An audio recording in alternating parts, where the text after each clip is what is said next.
if he's not on, like, whatever. Good afternoon, everybody. It's a pleasure to welcome Mike and Martha Cozort. You come as a team, you two. I've been here 9 almost 10 years now, and I've never seen a couple assimilate more quickly and more helpfully to a community than Mike and Martha. And it's what a difference. They become so integral to it. So we're really pleased on a number of fronts today. First of all, to have Mike speaking. But on a regular basis, the NHA, you might not know this, but the NHA benefits from Mike being a member of our Board of Trustees as well. The floodgates that's opened to education in the schools have been enormous, from sleepovers to discovery room activities to museum in my school, and it's just been great. Mike will deny all of this. He said he'll say that he has nothing to do with it, but he does.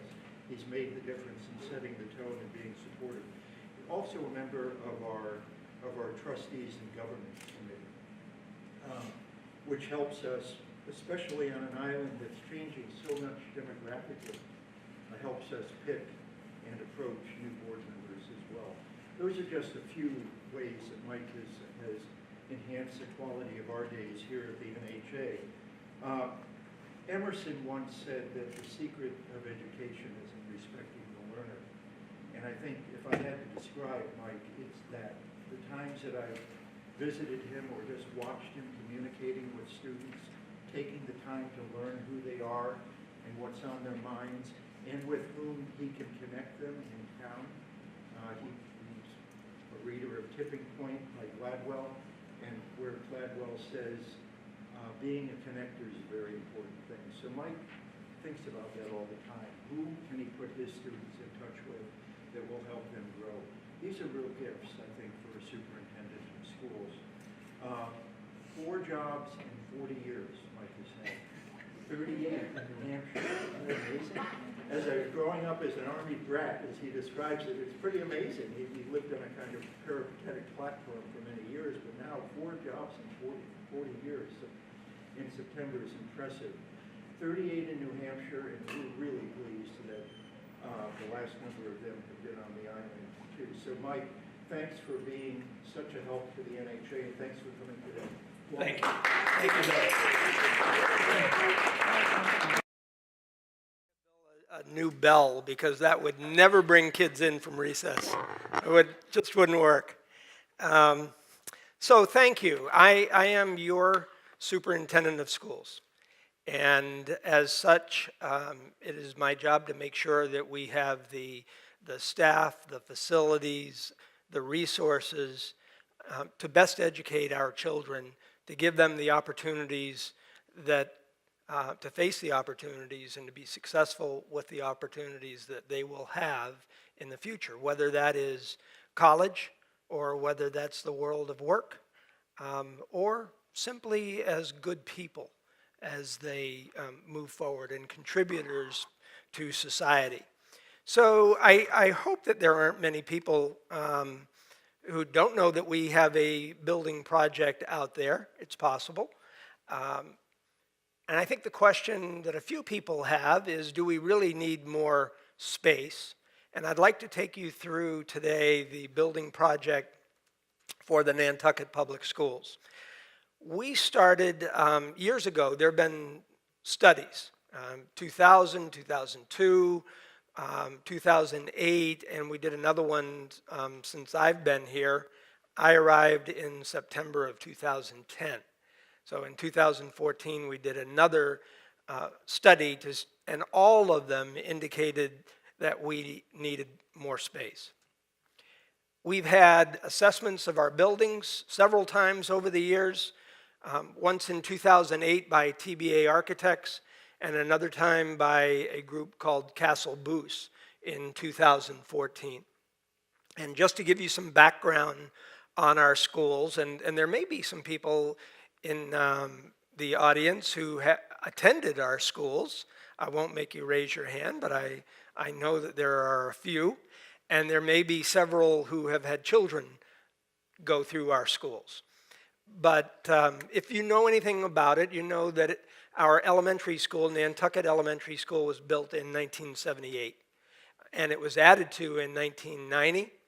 It's a little over 87,000 square feet.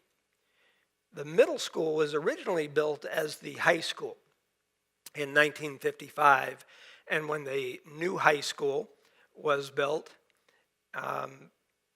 it became the middle school. It started serving the middle school students. The new high school, and I love that term because many people use that today, was built in 1988. I think we forget when that was done, and that was almost 165,000 square feet. This is particularly interesting, and I have given paper copies to people because I realize that this is a little bit hard to read, so you may want to look down. This is a 20-year snapshot of enrollment in the Nantucket Public Schools. And I think it's really interesting. If you come up here, you'll see a total of 1,000 students in 1993-94. And today, we have 1,557. I say today, those are all actually October 1st numbers, because that's what the state looks for so that we can be consistent.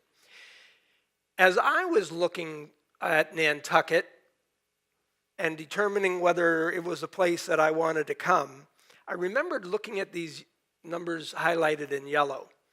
1308 down to 1295 to 1278 to 1235 from 2006 to 2009,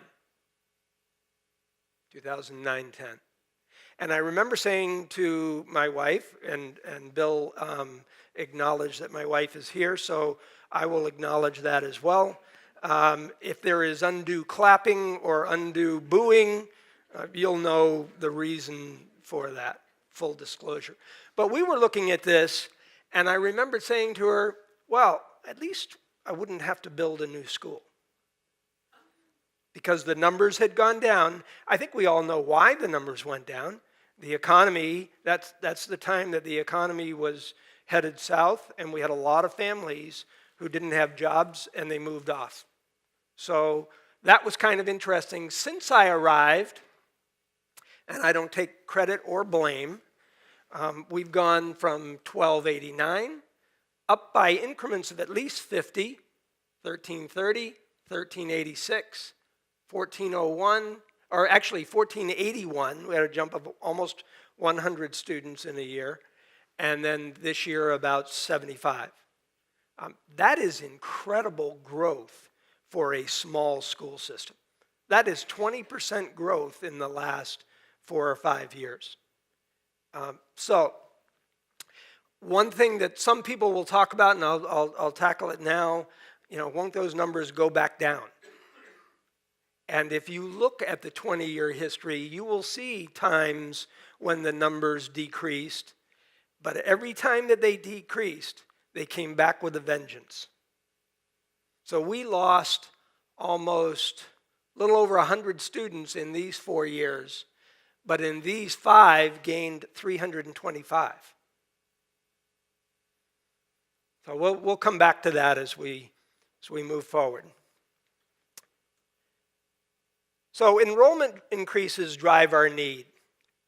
Nantucket Elementary School was designed for 548 students. It now has over 700 students. It is one of the largest elementary schools in the Commonwealth of Massachusetts. That boggles my mind because that seems contrary to, I think, what most people want of an elementary school in our rural setting and our island setting. CPS was designed for 200 to 250 students. It now has 334. Our high school is approaching 500 students. And I throughout this building project, I looked at newspapers from when the high school was built, and I found an article, and you can always find them, I think, someone suggesting that we'll never fill that high school. Ken? What happened to the 350 students that disappeared from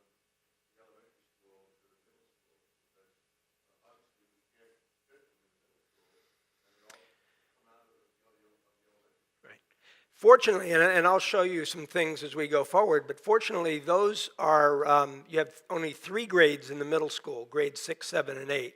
So you don't have the same number of grades, but we have tight sneakers at the middle school as well.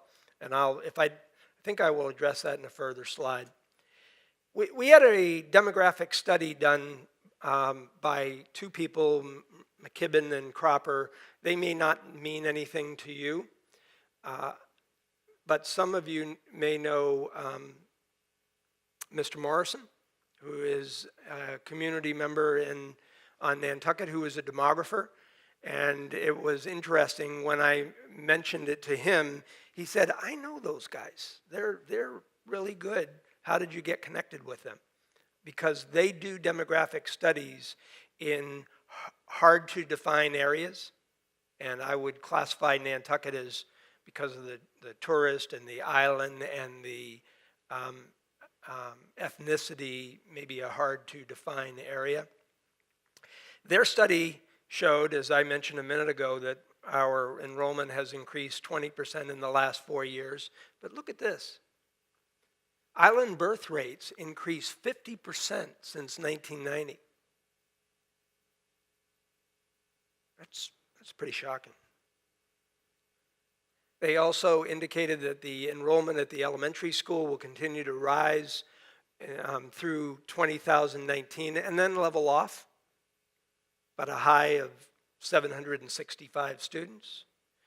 The middle school will continue to increase with a high of 462, which further speaks to your question, Ken.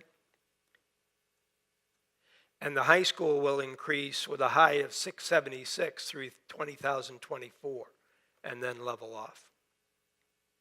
And I'll speak to both the short range and the long range implications of these numbers in a few minutes.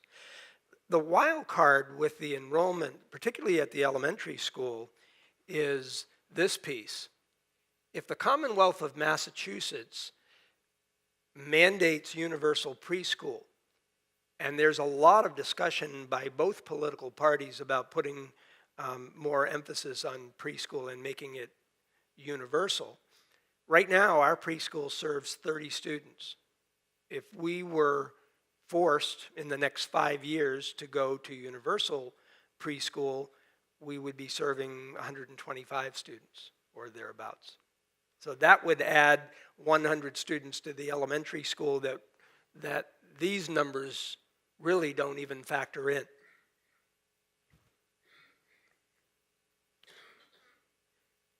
So what are the impacts of overcrowding? I think one of the first things that I look at is that the elementary school is too large for the optimal administration. When you start to reach 700 plus and you have a grade span of 5-year-olds to 12-year-olds, and you have a staff that is dealing with children who are developmentally 5 years old and developmentally 12 years old, those are 2 different populations that you're trying to educate. 5th grade students are educated in modular classrooms. 4 of our 5th grades right now are in modular classrooms, sometimes called portable classrooms, sometimes called trailers, sometimes called, I think when my child was in a portable classroom in New Hampshire years ago, I think one day she came back and called it a porta potty. But I think that was the innocence of youth. Our special education spaces are undersized. Our spaces for English language learners is greatly undersized. Our cafeteria, think about this. When you add to a school, and we added to the elementary school in 1990, we added classrooms, but we didn't add to the core so that the gym, the cafeteria, and the library remain the same as they were designed for 500 students, and now we're serving over 700. So you can imagine the implications that would have. the gym, the cafeteria. We have, I didn't mention kindergarten students take their trays and go back to their classroom to have lunch. We serve lunch at the elementary school from 11 o'clock to 1:30, 6 different lunches to be able to get all of the students through there in sizes that will work for the cafeteria. Early Childhood Center.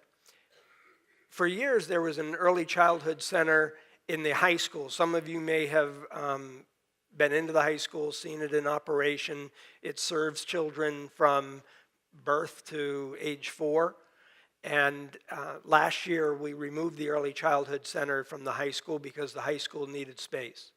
Right now, the early childhood center is sort of in Never Never Land. We're about to find rental space for that program. No space for the Nantucket community schools. The community schools offices were once located in the middle school. 2 years ago, they were moved out of the middle school and into First Way, or the old teen center. And now they're going to be on the move again, and I'll reference that as we move forward. No space for the central offices in the high school. I have my offices tucked in the back of the high school. I love it because I can connect with kids every day from there. But it does not make sense to me to have students going in and out of the building to modular classrooms when my offices could be out of the high school. So we are moving out this summer. And then typically what happens when you start to run out of space, storage spaces for chairs and desks and books and whatever become spaces for tutoring and speech therapy and a psychologist. That's pretty typical if you look at a lot of schools without space. There are other impacts, but I think that covers. In April, a year ago, we had a community forum, and we invited everybody, all of the residents, to come in and talk about solutions. Talk about the problem, identify the problem, and talk about solutions. And we had a great conversation about what we need. The obvious was the elementary school space. Everybody could see the need for the elementary school because we had modular classrooms outside, but they didn't see the need for the middle school space. And they didn't see what is going to be a need for high school space. We talked about what should that space look like? Who should it serve? Talked about 3rd through 5th grade, 4th through 6th grade. Maybe we could bring the 6th grade out of the middle school and back and create a 4th through 6th. While we talked about that extensively, we moved away from that idea. And the reason that we moved away from it is because a 4 through 6 would leave the present elementary school pre-K through 3, and it might be out of space in 2 years as a preschool through 3rd grade. So the other thing, and it was spoken to eloquently by Dr. Cohen, our middle school principal, he said, I don't know that we want a middle school that is 7th and 8th grade, because one year they're transitioning in, and the next year they're transitioning out. Do they really get to feel a part of that school, or is it a holding tank, a passing through station? I thought that was a really good point. We decided to go with the 3 through 5, and more on that in a few minutes. We also said we need more space at the middle school. We're going to need more space at the high school. And then there was a lot of discussion about where should it be located after we decided that we really thought a 3 through 5 intermediate school would work best. And what we heard throughout the community was we want to keep our school campus where it is. We don't want to build a school out in Maya Comet or sconce it, or we like the idea of the campus that we have. We have playing fields there. And that's a great idea in theory, but eventually we're going to be tested on that because that space is limited. How do we move forward? We knew that we needed to develop a building committee, and we opened it up in the newspaper and throughout the community to anybody that wanted to join us, anybody that had an interest or expertise. And I thought I would show you the names because we really wanted a pretty wide representation, and I think that we have it. You'll see of course, lots of administrators on there. You'll see some teachers. You'll see some longtime Nantucketers on there, and that was important. Lynn Aloisi is now a teacher, but she went through the Nantucket schools as a student. Dan Bartlett is another person who's on the committee who grew up here. Dave Fredericks, I don't know that he grew up here, but he's been on the island for an awful long time. His children went through the schools here. Tom Hanlon is a parent. Don Holgate's another one of those that grew up on the island. And Peter McEachern is on the Capital Committee. We wanted connections to town government. Matt Mulcahy is on the FinCom, head of FinCom. Chris Morey is another one. He's athletic director in the schools, but he grew up on Nantucket. And then Diane O'Neill, Scott O'Connor. I could go on through. Steve Rothke Sr., Janet Schulte is in our group here tonight. Mike Burns, who's a traffic planner for the community, and Andrew Vorse, who's a planner. So we had, I think, a lot of diverse expertise. You have Linda Williams on HDC, and Don is on HDC. So really, I think we had a pretty representative group.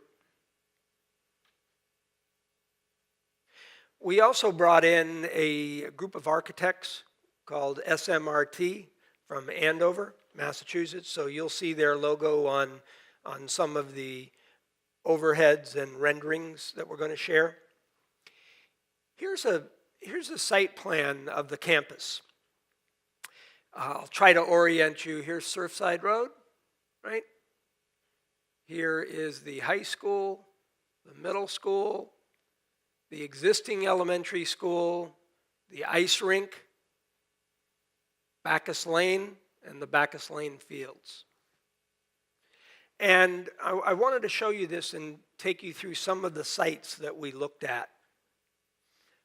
We looked at two sites on Bacchus Lane. One tucked back here and another one a little bit further over here. We quickly went away from that. And the reason is because there are deed restrictions on that land.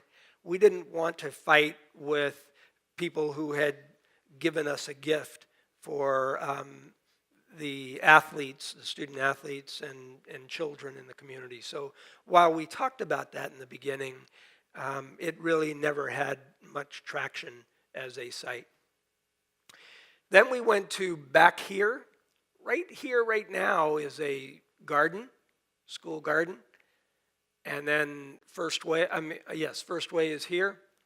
So we looked at a site here, we looked at a site here. What we didn't like about those sites right now were First Way is not really built for the traffic that a new school would bring on it.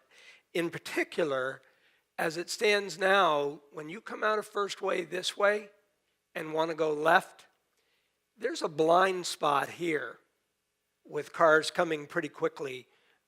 So we shied away a little bit from First Way. The other site that we considered a lot was right at the front of Surfside. And that was popular with some groups, not so popular with others. I think a lot of people said we liked the schools tucked back and not necessarily quite as visible, although you could argue the high school is pretty close. And the other thing that we thought about is that someday this area will probably house another school. I'm hoping it's 20 years from now when a bond has been retired, and I won't be here to move that project forward, but we need to consider the future as we talk about today. And I think that it could be that the high school becomes all of this. The middle school is given over to the high school. I would suggest that because building a high school is more expensive per square foot than building a middle school. And so this could be a freshman academy on this side. And then you could build a new middle school possibly in here if you acquired those spaces. I don't believe in acquiring land through eminent domain, and I don't believe the school committee finds that attractive as well. But we should be poised and ready to purchase properties if people decide that they want to sell their land to us. This changes this whole picture considerably. The other reason for proposing the building here is the loss of field space. And anytime you go down that road on Nantucket or any other community, there are more battles with losing field space. So this is the parking lot of the existing elementary school. One of the things that we really liked about it is that the entrance to the existing elementary school and the entrance to the proposed intermediate school are facing each other with green space in between, which is a great gathering space for children. It's a great opportunity for shared staff. You can walk from one building to the next, and that's a consideration as we look at personnel. The other thing that we did is we moved the entrance down further on Surfside. Right now, the entrance is closer to here. We did that because if they put a rotary in near Bartlett, we wanted our entrance pushed down away from whatever traffic that might create. The other thing that we did is have a separate bus loop and a separate car loop. One of the things, if you've tried to drop off your elementary school children, it can be pretty crazy in the morning at drop-off and at pickup in the afternoon. And we wanted to have a better system, so separating those loops was very important to us. The other thing that we have built in with the advice of Mike Burns and Andrew Vorse is a cross-campus drive here. So that if you dropped your child off in the morning, you don't have to go back onto Surfside to come down here and drop off your high school or middle school student. You could do the cross-campus drive and drop them off in the back. One of the reasons we did that is to take the pressure off of Sparks and Surfside, which is, I think, as we all know, a real bottleneck. So, to put your mind at ease, that cross-campus drive would be gated and would only be open in the morning drop-off and in the afternoon pickup, because obviously we don't want people driving through there when children are at recess or on the campus. Note, in addition to the intermediate school here, is a renovation at the back of the middle school. If you've been in the middle school, you will know this area to be where the Bob Little's Industrial Arts program is, in the back of the school. Okay?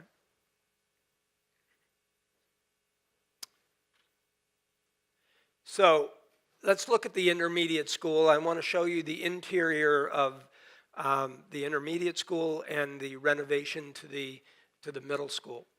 Here's the entrance, and over here is the entrance to the elementary school. You come into the lobby You have the gym off to one side, you have the media center, the cafeteria, and the kitchen, all in this central core area. One of the things that has changed in building schools over the years is safety and security. As unfortunate as that may be, times have changed. And we wanted our core, the places that people would go to at night and most likely use at night, are the media center, the cafeteria, and the gym, to be able to be locked off and locked down from the academic wing. And I'll show you a few renderings in a minute. Each of the grade clusters are set up like this, with 7 classrooms around a general classroom cluster area, with special ed and ELL and ancillary services right off of the academic wing. First floor, we'd have our youngest children, the 3rd graders. Second floor would be the 4th and 5th graders. One of the things that teachers like about this is that if you are a 3rd grader, you don't need to go to another part of the building for services. If you're an ELL student, if you're a special needs student, it is part of the 3rd grade cluster. And I think that's important, and I think schools have to be designed with that in mind nowadays. Music, art, media center, for some of us who didn't grow up in that age, is the library, right? So it's not a computer classroom, and in fact, you won't find a computer classroom in this school. Reason? One-to-one computing. Students each will have their own devices, and the building will be built for that. Here's the upstairs, similar 4th grade, similar 5th grade configuration. Almost 72,000 square feet. Here is a rendering of what it might look like. This is not, we're still in the conceptual stage. One of the things that I'll talk about at the cost in a few minutes is that typically with a project this size, you want to go to the community for the design and engineering 1 year and for the building a 2nd year. We don't have time to do that. Our need is immediate, and so we have combined the project, and I'll show that to you in a minute. So this is the entrance, this is the gymnasium. This is already changed. Actually, we might have a portico over here with a little bit more room for students to stand underneath out of rain as they're waiting for parents, similar to what we have at the high school. This is the look at the back as you might be looking at it from Bacchus Lane. This is the cafeteria, and we have an outdoor eating space here. This would be the library media center, which is looking out on this space as well.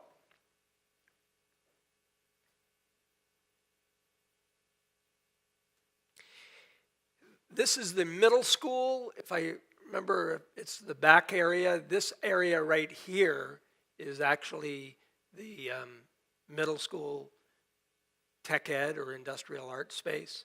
But we will be adding 6 classrooms. Again, Ken, getting back to your question, that will help us alleviate the overcrowding in that school. And that will also, by doing this, allow us to use some of these classrooms, which are 8th grade classrooms, for shared teachers between the high school and middle school.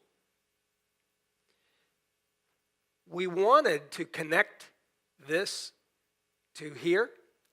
This is the cafeteria, if you know that space, the middle school cafeteria. But by connecting it, we found that we would have to, in the renovations, upgrade the entire middle school to code. Right now, it's built to a different code By attaching it, it would mean significant renovation dollars.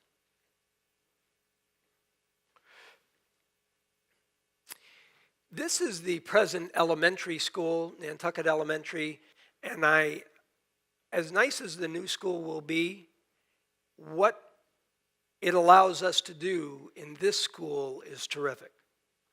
As I mentioned, it would be built so that you could have universal pre-K when that comes, so it has enough size. The Early Childhood Center goes right here. I love that. That's where our Early Childhood Center should be, in the first school that those children are going to attend. It's a natural transition for those children. And the community school runs the Early Childhood Center. They will have offices here and won't have to rent space off campus, which is what they're going to be doing starting in the next few months. So I think that that's a great use.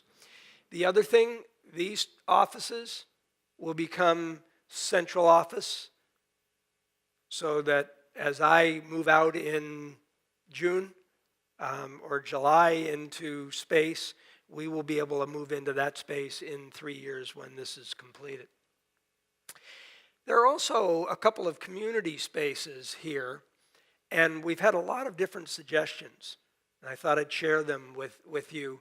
One person said, okay, wouldn't it be nice to have a parent resource center where parents can come in and read and get information on raising children and supporting students in their education. We've also heard the suggestion, what about elder care? What a great place for to bring in our elders and have them connect with our primary age children. Couldn't that be a win-win for both of those groups? I love that idea. You could put a health center in that space. A lot of community health organizations are going into schools these days, and it could be daycare. There's a lack of quality daycare on the island. So maybe we would rent that space to a daycare provider. So those are some of the possibilities that we're excited about in the pre-K to 2 school. Costs, it's expensive. It's more expensive than I anticipated, maybe with my New Hampshire mindset and my lack of understanding of what I've heard is the 25% rule for Nantucket construction. Several things. There's land acquisition here. There is, this is the project management, including architectural and engineering. And this is the campus-wide driveway parking improvements. The actual construction costs are these two pieces of the pie. This for the middle school addition, and this for the elementary school, intermediate school.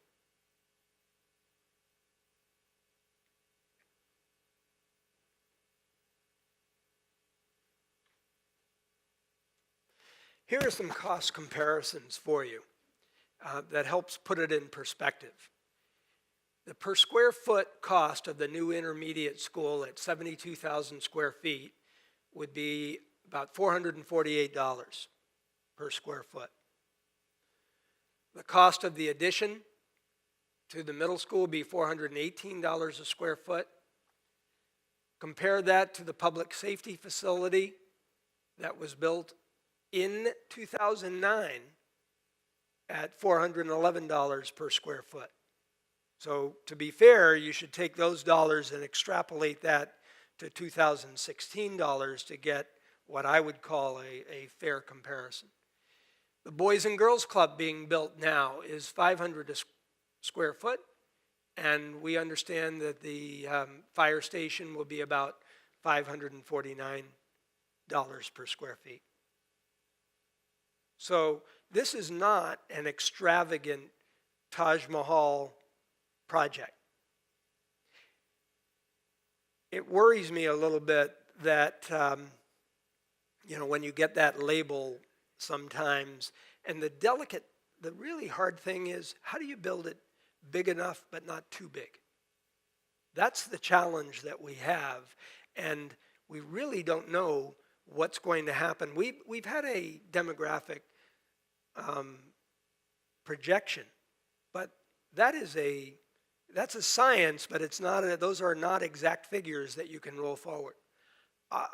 I'm a little bit nervous as people talk about some of the other things that we need on the island, and we need them. An apartment, 1 and 2 bedroom apartment, 60 unit apartment dwelling. You know, we need that because we have a lot of young professionals that don't have a place to live. But what are the implications of 2 bedroom apartments for the schools? And you could talk about that with any development. I'm not saying by any means put a stop to it, but you can understand the implications as we build this. And then here are some schools that have been built in the last few years, and again, you have to look at those dates and their square foot costs. Now, it's one thing to look at those square foot costs, but it's another thing to look at those square foot costs adapted to 2016 construction costs. And that's what this shows.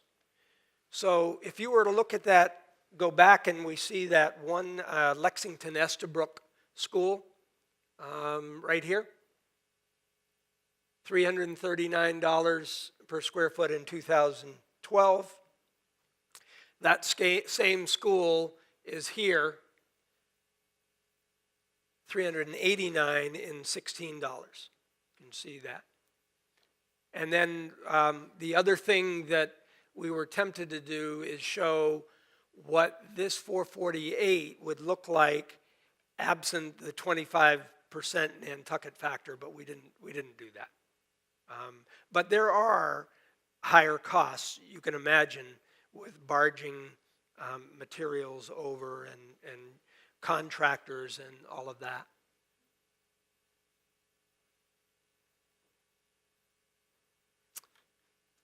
So this might be a little cheeky.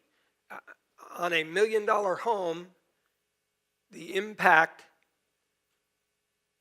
is an additional $170 per year. We used million because people can figure that out for their circumstances. $170, $14 a month. We had 7 cups of coffee per month, but somebody said, well, it depends on where you buy your coffee. And if you buy it at Cumbies, it's a buck. If you buy it at the Bean, maybe it's $2.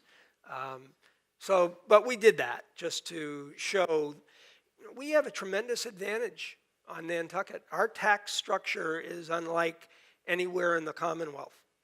And I think the estimates are 75% to 80% of the tax impact is paid for by people who don't live here year-round. So what happens if it doesn't pass?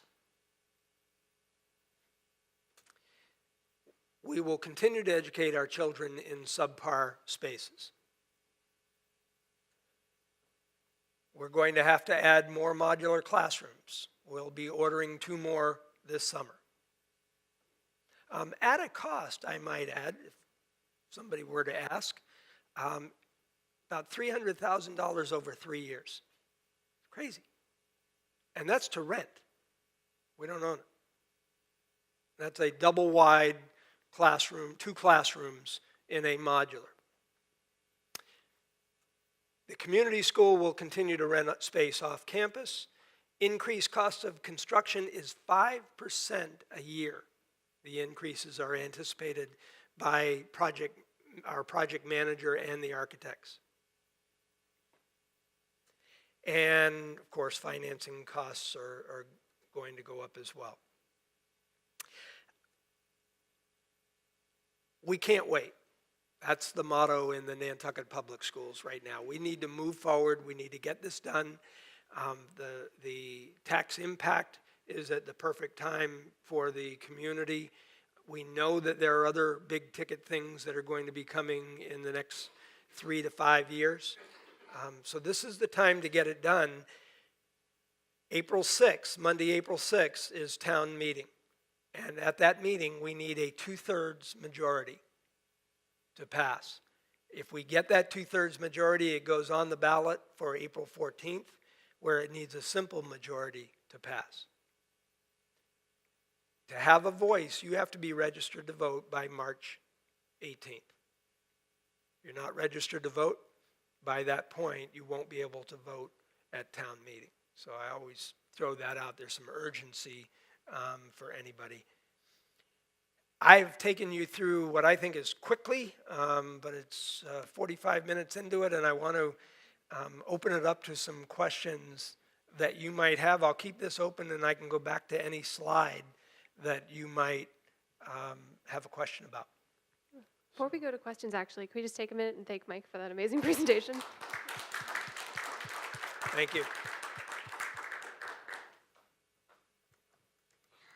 As you're designing the whole school complex, how much or what kind of involvement do you have in looking at the future relative to technology, satellite feeds, and, you know, more than a media center, but, you know, we're really getting into a lot of very quickly growing technology applications, particularly for use in education. And so my question is, you know, are you accommodating that at all levels? Because little kids starting at 3 years old are using computers now. I've been seeing it. And also, in the application of technology, is it possible to cut back on some of the spatial requirements that you have? Thank you. I alluded to part of that, but not all of it. We're doing a lot of things in all of our buildings. This isn't just about the new school. In the middle school this summer, and I believe beginning next year, we're trying to go to one-to-one with Chromebooks in the middle school, so 6th, 7th, 8th grade. Students will receive a Chromebook as they enter 6th grade. They will use it for their middle school career. We anticipate, it's hard to tell with technology, but a 3-year, you know, lifespan for the hardware is typical. And then when they go into the high school, they will receive a new device that we hope will take them through their high school years. We're actually talking to some people about an idea, and I'll throw it out. We would love to find someone who would like to gift our seniors with a laptop, maybe at the beginning of their senior year, not if they're on track to graduate, so that they can take that with them to college or work. I'm not sure that we'll pull that off, but we have a better chance of pulling that off probably on Nantucket than many other places. So we would expect, even before the new school is built, to be one-to-one in the middle school and high school. In the elementary school, the devices are a little bit different. The trend right now is more to the iPad, the touchpads, instead of the big keyboards. And that is something that we'll look at. I suspect in the beginning we will make them available for children to use in the classrooms, which they can now, but maybe not bring them home. The design with the middle and high schoolers is that they would bring them home and be able to use them and collaborate through Google Docs, which they do now. We have smart boards in all of our actually elementary, middle, and high schools today. And so that technology is there. The problem in those schools is the connectivity and the wiring, because they weren't built in a day and age that you had all of that. The new school, as I think I said, won't have a computer room, because all of the children in grades 3, 4, 5 will have one-to-one devices. But the teachers will probably still have smart boards so that they can use that technology should they want to.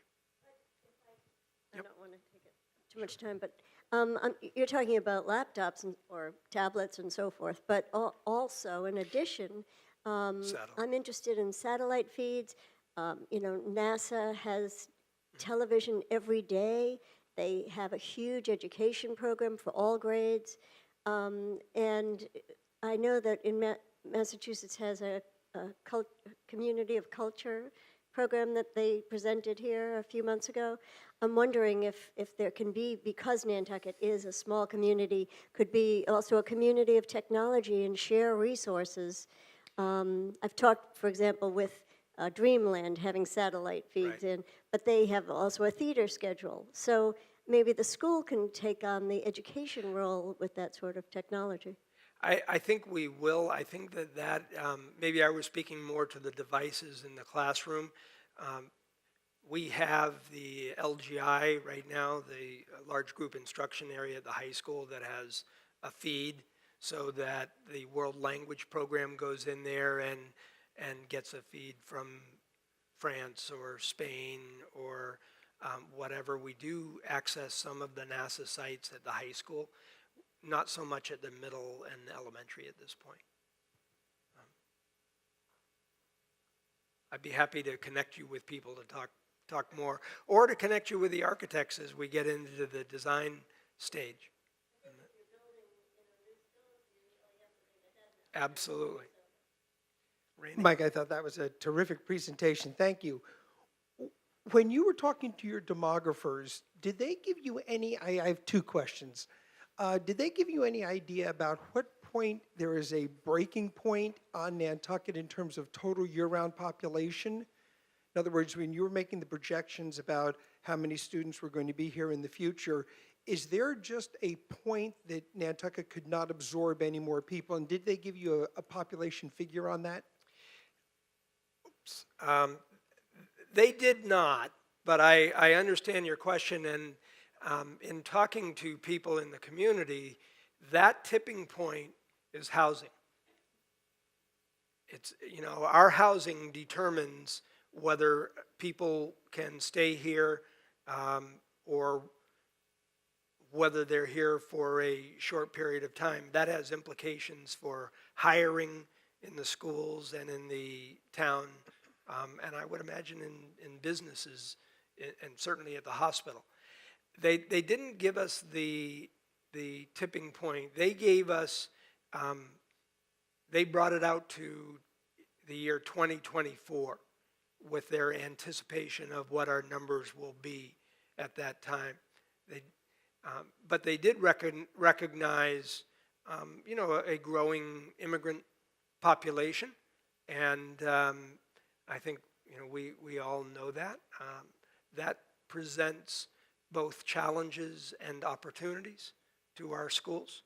And so I don't know if Yeah. I've answered your first question, but No, I was going to say, did they say, hey, at 20,000, the community just can't take any more, or whether it could just go exponentially? You started to touch on my second question, and that is that as you have to win over 2/3 of the voting population or the town meeting attendees next month, how do you address the concern that they may have that, gee, I don't have any schools, any children in the school system, and really it's the immigrant population that has put us into this position?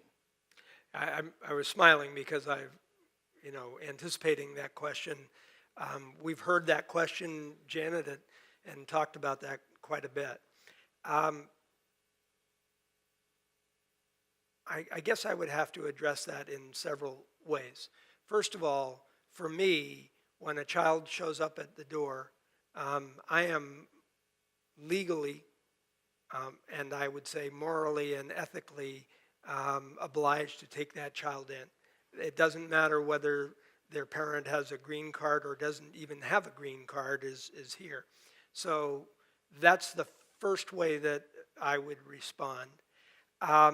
They're all my children, and we need to do the best.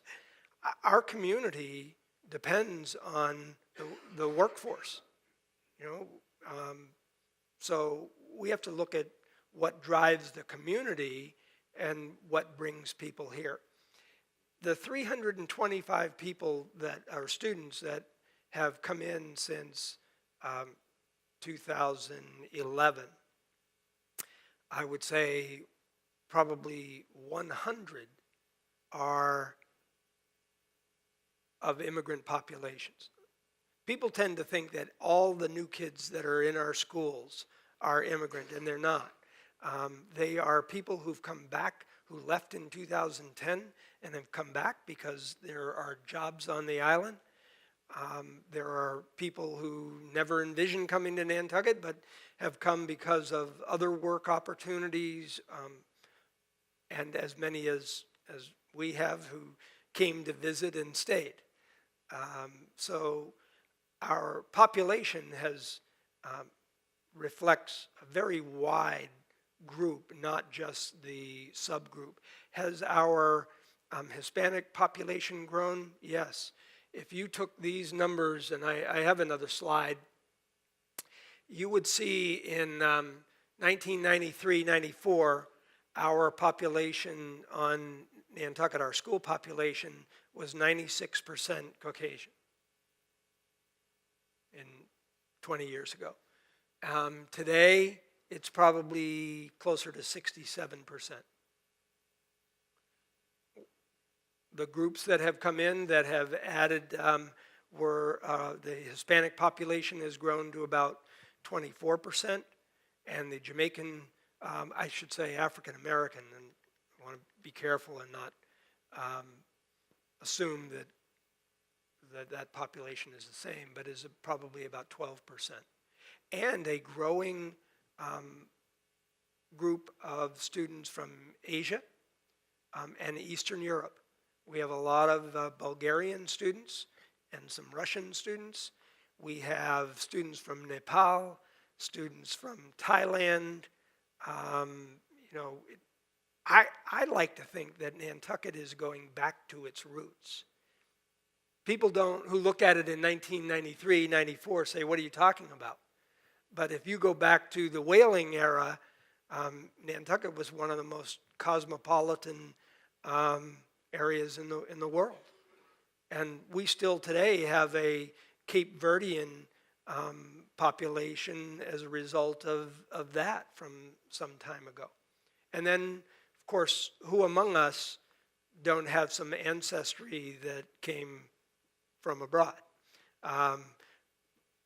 For many years, it was the Irish population that worked on Nantucket and gradually became assimilated. And so I don't know if that addresses your question, but that's how I would try. Right. No. Right. Yep. Yep. Right.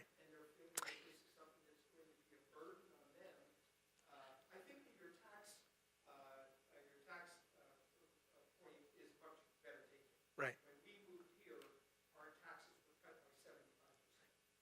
And I guess the other part of that answer would be if you looked at and take Massachusetts, when schools were developed in Massachusetts, it was for the education of children and the furthering of democratic ideals.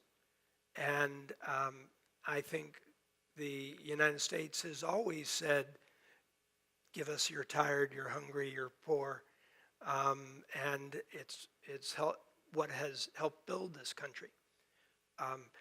Beyond that, I would say there are a lot of things in the schools that serve people who don't have children. We have the pool, the community school adult program. We have the Silver Sneakers group that walks around our halls because of the winter outside. And I think a strong school system means holding property values, and I think that benefits us all, whether we have children in our schools or not. I saw a couple more. Harvey? Hi, thanks, Mike. Just to elaborate on Randy's point a little bit, town meeting is coming up. What is your evaluation of the opposition? And can you elaborate on your strategy a little bit? I'm confident that you're going to be able to approach that, but Can Yeah. you just share what your strategy is for getting 2/3 at town meeting? Thanks. I've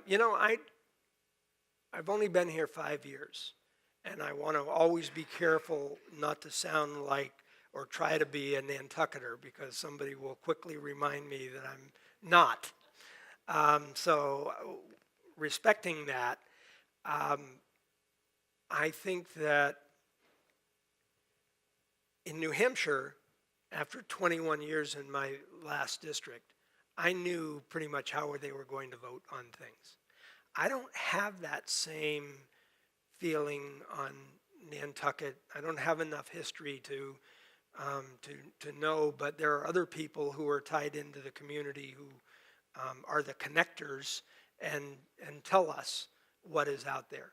There is not an organized opposition.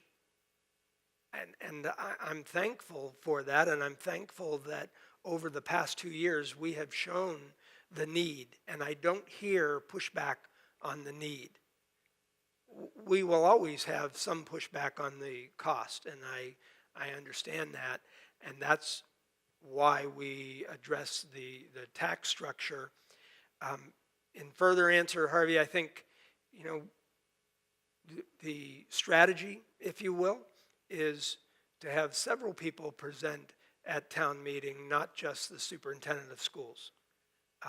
I could stand up there and present and take every question, but I want some longtime Nantucketers to say, I'll take that question and speak to some things. And, there are voices in our community that people listen to and carry great sway.